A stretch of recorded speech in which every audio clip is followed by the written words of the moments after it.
तीन बच्चों की अम्मा जान बनने के बाद भी आज तक ये मुअम्मा हल ना हो सका कि जून ही में नवाला मुंह में डालती हूँ। अचानक सब बच्चों को बैक वक्त पूटी की याद आ जाती है। यूं महसूस होता है जैसे मेरा खाने का वक्त उनके लिए बाकायदा अलार्म टोन हो। तीन बच्चों की मां बनने के बावजूद ये राज मुझ पर ना खल सका कि बच्चे हजारों रुपए के महंगे खिलौने छोड़कर प्लास्टिक की बोतल, रिमोट और गत्ता के डब्बों से ऐसा क्यों खेलते हैं जैसे यही इनकी जिंदगी का सबसे बड़ा ख्वाब था। तीन बच्चों की अम्मा जान होकर भी ये अक़ीदा हल ना हवा कि घर में बनी बेहतरीन और मोहब्बत से तैयार की गई चेज़नाक चढ़ाकर मुस्तरद कर दी जाती है, लेकिन किसी के घर मेहमान बनकर रूही चीज़ ऐसे खाई जाती है जिसे बरसों से फाका कुशी पर थे। तीन बच्चों की मां होने के बाद भी ये गुत्थी ना सुलझी कि बच्चों को घर से बाकायदा वाशरूम करवा कर ले जाऊं, तब भी हर रेस्टोरेंट और हर शादी हाल के वाशरूम की जियारत मुझे लाजमी करवाई जाती है। मैं खाने की रेटिंग शायद ना दूं मगर वाशरूम की सफाई पर पूरा लेक्चर दे सकती हूँ।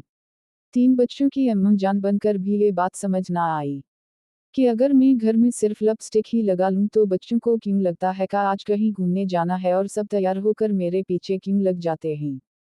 तीन बच्चों की मां होने के बाद भी आज तक ये समझ नहीं आया कि जिस दिन बच्चों को नया ड्रेस पहनाऊं या नई बेडशीट बिछाऊं उसी दिन इस पर चाय, जूस या चॉकलेट कुर्बान करना क्यों फर्ज समझ लिया जाता है।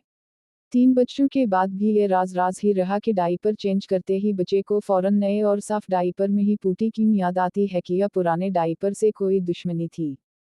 तीन बच्चों की मां होने के बाद भी मुझे ये समझ नहीं आया कि जैसे ही मैं जरा सा सुकून से बैठूं बच्चों को भूख प्यास, होमवर्क और आपस की लड़ाई सब एक साथ क्यों याद आ जाती हैं। तीन बच्चों की मां होने के बाद भी ये अक़ीदा हल ना हुआ कि बच्चों को नींद तब ही क्यों आती है जब मैं खुद सोने का इरादा तर्क कर चुकी होती हूँ। तीन बच्चों की मां होने के बाद भी मुझे ये समझ नहीं आया कि मेरा मोबाइल सिर्फ मेरा क्यों नहीं और बच्चों को ये क्यों लगता है कि ये उनकी मुश्तरका जायदाद है। तीन बच्चों की मां होने के बाद भी ये बात समझ ना आई कि जब मैं जरा सी बीमार हो जाऊं तब ही बच्चों में फुल टाइम शरारत और फुल एनर्जी क्यों मुंतकिल हो जाती है। तीन बच्चों की मां होने के बाद भी मुझे ये समझ नहीं आया कि अगर मैं खामोश बैठ जाऊं तो बच्चे फौरन क्यों पूछते हैं, अम्मी क्या सोच रही हो। और अगर बोलना शुरू कर दूं तो कोई क्यों नहीं सुनता।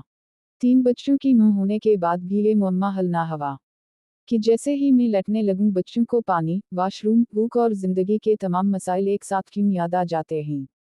तीन बच्चों की अम्मा जान बनने के बाद भी मुझे ये समझ नहीं आया कि जिस दिन मैं हसबीनर के साथ जरा टाइम गुजारने का सोचूं उसी दिन बच्चों की नींदें हमेशा के लिए क्यों उड़ जाती हैं। क्या आपके बच्चों में भी ऐसी ही नायाब और अजीब व गरीब आदतें पाई जाती हैं या मेरे बच्चे ही किसी और ही दुनिया की मखलूक हैं। दोस्तों, हमारी सपोर्ट के लिए पोस्ट अच्छी लगे तो फॉलो ज़रूर किया करें। बहुत शुक्रिया। दिल जज़ाकल्लाह खैरा कसीरा।